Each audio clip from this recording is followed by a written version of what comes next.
हम लोगों ने पहले बात की कि एरर्स कैसे रेक्टिफाई किए जाते हैं, तो उसके अंदर हम लोगों ने कहा ये 3 स्टेप अप्रोच है कि एरर रेक्टिफाई करने का तरीका ये है कि आप एक एरर को रिवर्स कर, जो आपने एरर किया हुआ उसको रिवर्स करते हैं, जो करेक्ट एंट्री पास करनी थी उसको परफॉर्म कर दें और फिर उसके बाद उनको कंबाइन कर दें।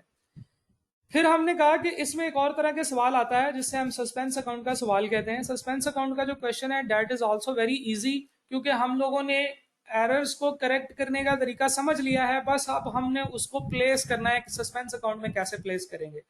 तो सबसे पहला रूल ये है कि अगर ट्रायल आउट होगा तो सस्पेंस अकाउंट इन होगा। दूसरा रूल ये है कि ट्रायल जितने से आउट हुआ है सस्पेंस उतने से इन होगा। ठीक है जी। तीसरी बात यह है कि जो ट्रायल की साइड शॉर्ट होगी उसी साइड पे ट्रायल का ओपनिंग आएगा। चौथी बात यह है कि वो तमाम एरर्स जिनसे ट्रायल बैलेंस आउट हुआ है वो सारे के सारे सस्पेंस अकाउंट में आएंगे। देखें, ट्रायल आउट हुआ, सस्पेंस इन हुआ, तो ट्रायल जिन एरर्स की वजह से आउट हुआ वही सारे एरर्स आपके सस्पेंस में इन होंगे। वाह क्या बात है, ये आउट इन की एक बड़ी मजे की एडजस्टमेंट मान गई है। ठीक है, और ये आउट और इन की एडजस्टमेंट आपको हमेशा याद आएगी जब आप किसी पेट्रोल पंप के सामने से गुजरेंगे जहां पे एक साइड से इन लिखा होता है, एक साइड से आउट लिखा होता है। ठीक है, अच्छा बहरहाल फिर उसके बाद ये है कि जब भी आप तमाम एरर्स जिनकी वजह से आपका ट्रायल बैलेंस आउट हुआ है वो आप सस्पेंस अकाउंट में डाल देंगे तो सस्पेंस अकाउंट का क्लोजिंग बैलेंस निल हो जाएगा। अगर आपके सस्पेंस अकाउंट का क्लोजिंग बैलेंस निल हो जाता है तो इसका मतलब है कि आपने वो क्वेश्चन सही सॉल्व किया है, जिसकी एक बड़ी कंप्रिहेंसिव एग्जांपल मिस्टर फवाद के नाम से वेबसाइट पे, पोर्टल पे अपलोडेड है। राइट, अच्छा जी आगे चलते हैं। There is another type of question जो कि यहाँ पे पूछा जाता है, that is correcting profit. Additional entries यानी कि वो जो ट्विन एडजस्टमेंट्स जिनकी मैंने बात की थी इसके ऊपर हम लोग बात कर चुके हैं, इसको दोबारा डिस्कस करने की जरूरत नहीं है। हम लोग चलते हैं करेक्टिंग प्रॉफिट्स की तरफ। अब करेक्टिंग प्रॉफिट्स के भी कुछ रूल्स हैं जो आपने ज़हन में रखने हैं। अच्छा पहले तो ये देखें कि सवाल कैसे आता है। सवाल ऐसे आता है कि एग्जामिनर कहता है कि जनाब एक बिजनेस ने अपनी statement of profit and loss बना ली है और उसका ये प्रॉफिट निकला है, उसका ये जीपी था और ये एनपी था। आपको पता है कि जीपी और एनपी कैसे बनते हैं। सबसे पहले आप लिखते हैं सेल्स, सेल्स में से आप माइनस करते हैं cost of sales, cost of sales minus करने के बाद आपके पास जो बच जाता है that is called gross profit, GP. जरा गौर से देखिएगा, ये कंस्ट्रक्शन आपने हमेशा ज़हन में रखनी है, इससे आपको बहुत ज्यादा फायदा होगा। अच्छा, जीपी में से आप लेस करते हैं सेलिंग एक्सपेंसेस, जितने भी आपके सेलिंग के एक्सपेंसेस होते हैं, जितने आपके मार्केटिंग के एक्सपेंसेस होते हैं वो भी सारे आप माइनस करते हैं। उसके बाद आप उसमें से माइनस करते हैं एडमिन एक्सपेंसेस, जितने भी आपके एडमिनिस्ट्रेशन के एक्सपेंसेस हैं, सैलरीज वगैरह, वो सारी की सारी चीज़ें माइनस करते हैं। बैड डेट्स माइनस करते हैं, डेप्रिसिएशंस माइनस करते हैं, प्रोविजंस माइनस करते हैं।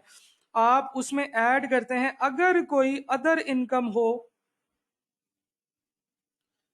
Gain on disposal of fix asset से आपको इनकम आ गई, जो प्रोविजन थी उसमें कमी आ गई, जैसे फॉर एग्जांपल प्रोविजन में जो डिक्रीज होता है वो हम लोग बैड डेट के अकाउंट के थ्रू रूट करते हैं, और अगर बैड डेट के अकाउंट का बैलेंस क्रेडिट हो जाए तो इसका मतलब ये होता है कि प्रोविजन में बहुत ज़्यादा कमी आ गई है। जो प्रोविजन में कमी आती है वो हम यहाँ पे रूट कर सकते हैं, तो हमारे पास फाइनल जो चीज़ आती है उसे हम नेट प्रॉफिट कहते हैं।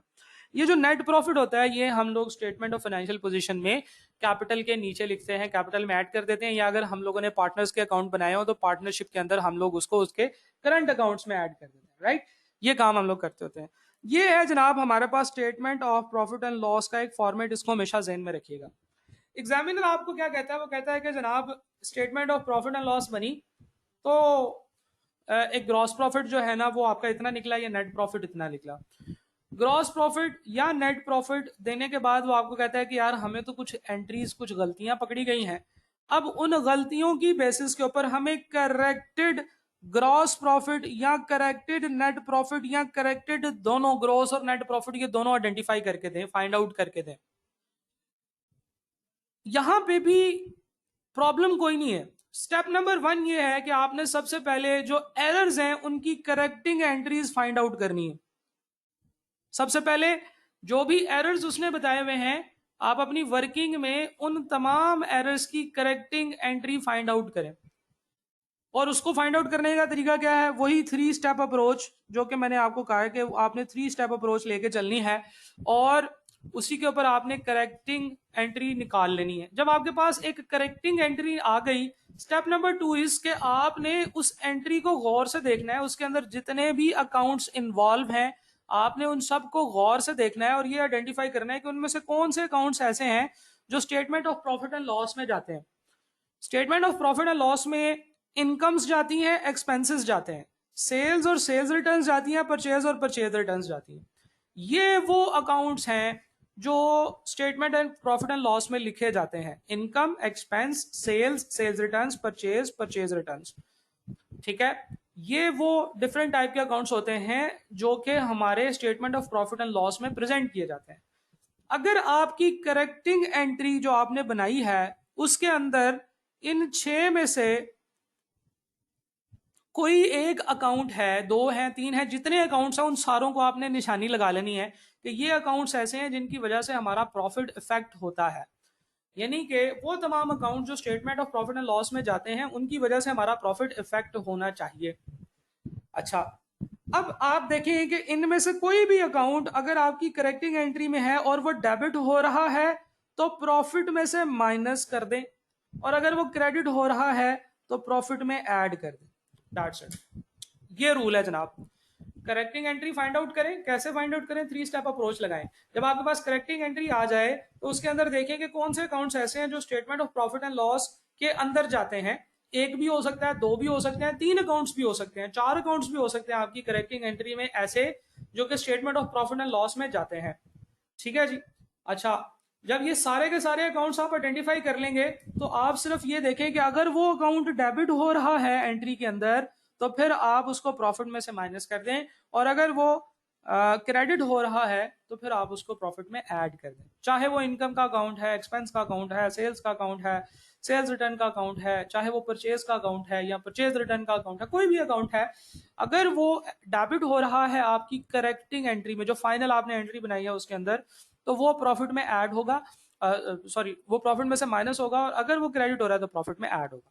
ठीक है जी, ये अगली बात हो गई। तीसरी चीज ये है कि अगर आपके पास क्लोजिंग स्टॉक हो, आपको पता है क्लोजिंग स्टॉक भी तो कॉस्ट ऑफ सेल्स के अंदर नजर आता है। अगर हम कॉस्ट ऑफ सेल्स स्टेटमेंट बनाएं तो कॉस्ट ऑफ सेल्स में क्या क्या चीजें होती है?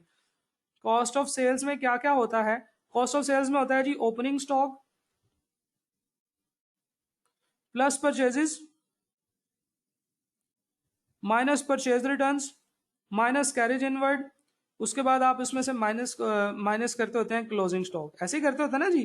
तो क्लोजिंग स्टॉक भी तो आपका statement of financial position, statement of profit and loss में आता है। अच्छा, अगर क्लोजिंग स्टॉक हो तो उसके लिए ये रूल उल्टा है, यानी कि अगर क्लोजिंग स्टॉक डेबिट हो रहा है तो ऐड करना है, और अगर क्रेडिट हो रहा है तो माइनस करना है। यानी कि अगर क्लोजिंग स्टॉक इंक्रीज हो रहा है तो प्लस, डिक्रीज हो रहा है तो माइनस। सिर्फ ये काम है जो डिफरेंट है। हम लोग बात कर रहे थे कि रूल सिर्फ ये है कि करेक्टिंग एंट्री आइडेंटिफाई करें, उसमें से प्रॉफिट एंड लॉस वाले अकाउंट्स आइडेंटिफाई कर लें, अगर वो डेबिट हो रहा है तो प्रॉफिट में से माइनस कर दें, अगर वो क्रेडिट हो रहा है तो प्रॉफिट में ऐड कर दें। अब आप ये सोच रहे होंगे सर ये छोटी छोटी जो एडजस्टमेंट्स होती हैं या जो इजी एडजस्टमेंट्स होती हैं उनमें तो ये काम सीधा सीधा समझ आ रहा होता है, जो मुश्किल सवाल होते हैं उनको हम कैसे करेंगे? तो मुश्किल सवाल भी इसी अप्रोच से होंगे, कोई भी सवाल इसी अप्रोच से किया जा सकता है। क्लोजिंग स्टॉक के बारे में हम लोगों ने बात की कि जनाब क्लोजिंग स्टॉक जो है वो आपका कॉस्ट ऑफ सेल्स के अंदर आता है, और अगर क्लोजिंग स्टॉक में कोई चेंजेस आ रही हो तो फिर हम लोग उसमें वाइस वर्सा इफेक्ट करते हैं, मतलब इनवर्स इफेक्ट करते हैं कि स्टॉक अगर डेबिट हो रहा है तो ऐड कर दें, क्रेडिट हो रहा है तो माइनस कर दें। ठीक है जी। अब इसकी लॉजिक भी आपको पता है, कॉस्ट ऑफ सेल्स क्योंकि टोटल प्रॉफिट में से माइनस हो रही होती है और closing stock cost of sale में से माइनस हो रहा होता है, तो इसका मतलब है कि क्लोजिंग स्टॉक का और प्रॉफिट का डायरेक्ट रिलेशनशिप है। ठीक है जी। एक और चीज होती है जो बड़ी जरूरी है, बड़े गौर से देखने वाली है, वो ये है कि जब आपको ग्रॉस प्रॉफिट और नेट प्रॉफिट दोनों ठीक करने के लिए कहा जाए तो आपने हमेशा ये देखना है कि ये जो आइटम आपकी करेक्टेड आइटम है ये कौन से जो statement of profit and loss का कौन सा पोर्शन है उसमें फॉल कर रही है। फॉर एग्जांपल अगर हम लोग बात करें ये वाला जो पोर्शन है जीपी कैलकुलेट करने तक, this can be done as the this can be stated as the first portion of statement of profit and loss, और ये जो नेट पी का है ये सेकंड पोर्शन है। ठीक है जी, फर्स्ट पोर्शन और सेकंड पोर्शन। अब जरा गौर से देखिएगा, अगर कोई ऐसी चीज है जो सेकंड पोर्शन में फॉल कर रही है तो वो सिर्फ और सिर्फ नेट प्रॉफिट को इफेक्ट करेगी। क्यों? क्योंकि जीपी तो इससे ऊपर है, ठीक है, जीपी इससे ऊपर है। अगर कोई ऐसी आइटम है जिसमें अगर जो है ना वो हमें कहते हैं कि जीपी और एनपी दोनों को इकट्ठा करेक्ट किया जाए, तो हम लोग ये देख लें कि जनाब अगर कोई ऐसी आइटम है जो सेकंड पोर्शन में फॉल कर रही है, यानी कि जीपी से नीचे है, वो सिर्फ नेट प्रॉफिट को इफेक्ट करेगी। तो जो चीज जहां पे प्रेजेंट हो रही होती है वो अपने से नीचे आने वाले तमाम टोटल्स और सब टोटल्स को इफेक्ट करती है। फॉर एग्जाम्पल अगर हमारी सेल्स में कोई चेंज होगी तो मेरा आपसे ये सवाल है कि क्या इसका जीपी पे कोई इफेक्ट आएगा? इसका आंसर ये होगा कि आप statement of profit and loss अपने जहन में लेके आएंगे, सेल्स देखेंगे, सेल्स के नीचे जीपी आ रहा है, जी बिल्कुल आ रहा है, तो यस जीपी पे इसका इफेक्ट होगा। अगला सवाल, क्या इसका नेट प्रॉफिट पे कोई इफेक्ट होगा? तो हम देखेंगे कि सेल्स से नीचे आ रहा है नेट प्रॉफिट, तो हम कहेंगे यस सेल्स का नेट प्रॉफिट पे भी इफेक्ट होगा। अब मैं आपसे पूछता हूं, मुझे बताएं कि अदर इनकम, क्या अदर इनकम जो है इसका जीपी पे कोई इफेक्ट होगा? तो हम देखेंगे अदर इनकम्स किधर है, यहां पे है। अदर इनकम से नीचे आ रहा है जीपी या इससे ऊपर आ रहा है? इससे ऊपर है, तो क्या वो इफेक्ट होगा? नहीं होगा। तो अदर इनकम से ग्रॉस प्रॉफिट इफेक्ट नहीं होता। क्या अदर इनकम से नेट प्रॉफिट इफेक्ट होगा? यस होगा। अगला सवाल, क्या क्या करें, हाँ, डेप्रिसिएशन के चेंज होने से ग्रॉस प्रॉफिट पे कोई इफेक्ट पड़ेगा? तो हम देखेंगे कि डेप्रिसिएशन कहां पे प्रेजेंट हो रही है। डेप्रिसिएशन नॉर्मली ये सेलिंग एडमिन एक्सपेंसेस के अंदर प्रेजेंट होती है। तो क्योंकि ग्रॉस प्रॉफिट उससे ऊपर है तो ऊपर वालों पे इफेक्ट नहीं होगा। ये ऐसे ही है कि आप इसको समझें कि ये एक बिल्डिंग है और बारिशें बहुत ज्यादा हुई हैं और पानी खड़ा हो गया, तो अगर पानी यहां तक आ गया है तो क्या इससे जीपी को कोई फर्क पड़ेगा? जीपी गीला होगा? नहीं गीला होगा। क्या नेट प्रॉफिट गीला होगा? जी बिल्कुल ये गीला हो जाएगा, ठीक है। लेकिन अगर कोई इतना पानी आ जाता है कि हम लोग यहां तक पहुंच जाते हैं, तो कोई आइटम जो यहां पे प्रेजेंट हो रही है कॉस्ट ऑफ सेल्स में, तो क्या उससे जीपी को इफेक्ट पड़ेगा? जी बिल्कुल पड़ेगा। क्यों? क्योंकि वो जीपी से ऊपर प्रेजेंट हो रहा है, ठीक है जी। तो आई होप कि आपको ये कॉन्सेप्ट भी इजीली समझ आ गया होगा कि कौन कौन सी चीजों से आपके ग्रॉस प्रॉफिट पे इफेक्ट पड़ता है और कौन कौन सी चीजों से आपके नेट प्रॉफिट और ग्रॉस प्रॉफिट दोनों पे इफेक्ट पड़ता है, ठीक है जी। अच्छा, तो करेक्टिंग प्रॉफिट के 3-4 रूल्स हम लोगों ने बात की। Step number 1, correct entry identify करें। स्टेप नंबर 2, उसमें देखें कि वो कौन से एंट्रीज हैं जो कि प्रॉफिट एंड लॉस में जाती हैं। अगर वो डेबिट हो रही हैं तो प्रॉफिट में से माइनस कर दें, अगर वो क्रेडिट हो रही हैं तो प्रॉफिट में ऐड कर दें, ठीक है। और क्लोजिंग स्टॉक के हवाले से भी बात हो गई। और अगर हम लोग ये देखें कि जीपी और एनपी इन दोनों में से क्या इफेक्ट होगा, तो वो उसके ऊपर भी हम लोगों ने बात कर ली। अच्छा, अगर आप इस तरह के क्वेश्चंस का सोल्यूशन देखेंगे ना, तो आपको नजर आएगा कि एग्जामिनर कुछ एंट्रीज परफॉर्म कर रहा होगा, कुछ एंट्रीज जो है ना वो एक दूसरे के साथ एडजस्ट करके परफॉर्म कर रहा होगा, कुछ एंट्रीज परफॉर्म नहीं कर रहा होगा। आपने उस पंगे में नहीं पड़ना, क्योंकि वो समझने के लिए एक सर्टेन लेवल ऑफ इंटेलेक्ट चाहिए जो कि सिर्फ उसी के पास है जो इंडस्ट्री में बैठा हुआ है और जिसने अपने 15 साल के एक्सपीरियंस के बाद उस क्वेश्चन का सोल्यूशन बनाया है। जैसे for example there is a question BA enterprises, जिसको मैंने रिकॉर्ड करके अपलोड कर दिया हुआ है पोर्टल के ऊपर। आप जब इस क्वेश्चन को करेंगे, आपको ये क्वेश्चन मिलेगा इस पोर्टल में, तो you will like this question के यार इसमें, और इसी क्वेश्चन का जब आप सोल्यूशन देखेंगे तो यू विल सी कि बहुत सारी चीजें क्योंकि आपस में कट रही थी तो उसने ऐड नहीं की। यार वो उसका इफेक्ट डालना चाहिए, उसको उसका इफेक्ट आना चाहिए। तो आई एम श्योर कि ये BA एंटरप्राइजेस का जो क्वेश्चन है ये आप लोग करेंगे और इसके बाद आपको ये चीज समझ आ जाएगी। एक और चीज है मैं यहाँ पे बता देता हूँ, लिखी नहीं हुई है। फर्ज करें अगर आपको ग्रॉस प्रॉफिट की बजाय ग्रॉस लॉस दे दिया है या नेट लॉस है। अगर लॉस है तो उससे आपकी वर्किंग पे कोई फर्क नहीं पड़ेगा। जहां पे आपने जब वर्किंग शुरू करनी है तो आप कैसे शुरू करते हैं? आपको जो प्रॉफिट दिया होता है आप उस प्रॉफिट से शुरू करते हैं।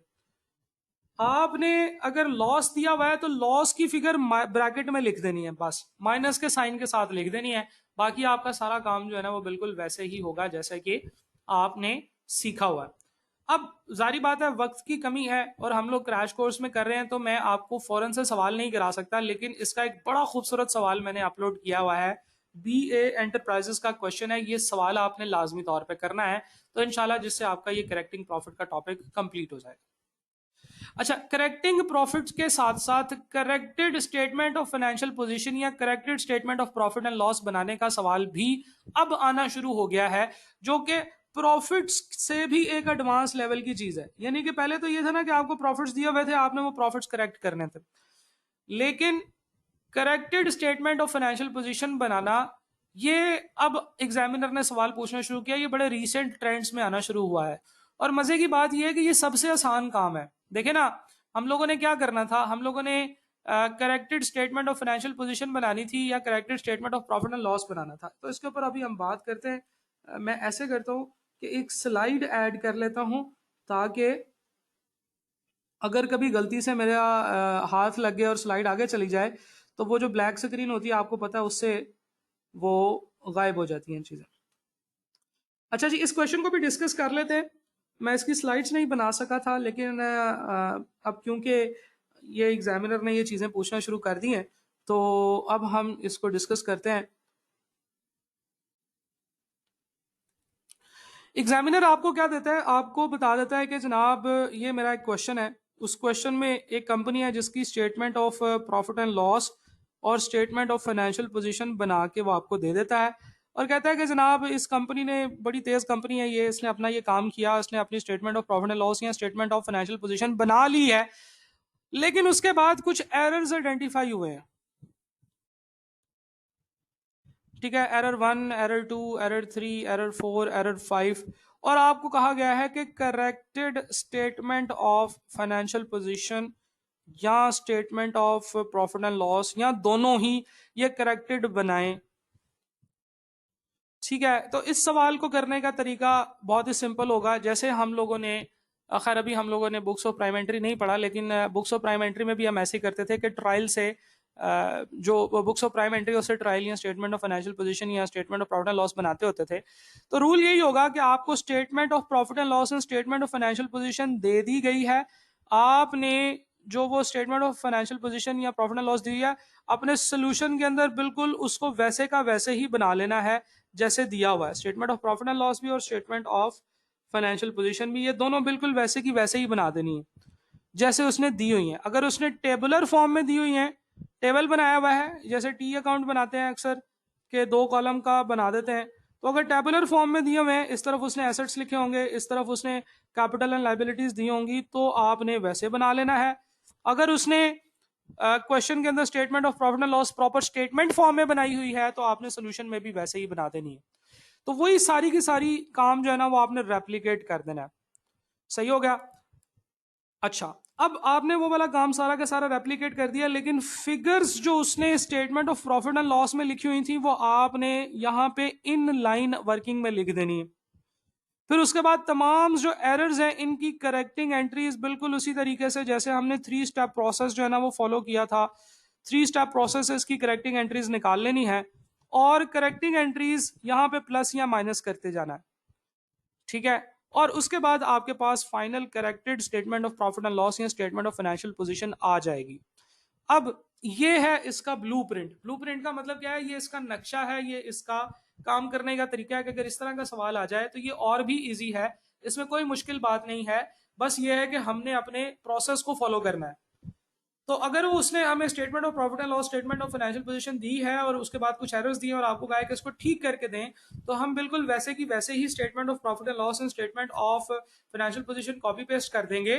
फिगर्स जो हैं वो फाइनल कॉलम में लिखने की बजाय इन लाइन लिख देंगे, जितनी गलतियां हैं उन सारी गलतियों को ठीक करके लिख देंगे और उसकी जो करेक्टिंग एंट्रीज होंगी वो रेलिवेंट अकाउंट्स में प्लस या माइनस करके उसको टोटल करके लिख देंगे। अब बोलने में तो शायद ये आपको समझ नहीं आ रहा, लेकिन इसका एक क्वेश्चन, प्रैक्टिस क्वेश्चन जो बिल्कुल लेटेस्ट अटेम्प्ट में आया है, ये मेरे जिम्मे है, ये मैं इंशाल्लाह रिकॉर्ड करके आपको दे दूंगा, आपको ये इंशाल्लाह वहां पे समझ आ जाएगी। ठीक है जी। So this is the end of rectification of error, one of the most difficult area for the student.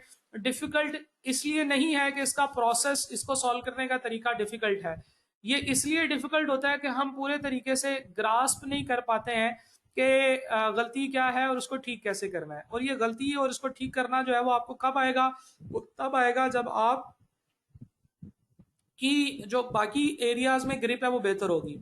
ठीक है, तो ये एक कंटिन्यूअस प्रोसेस है जिससे कि आपकी अकाउंटिंग बेहतर होती है।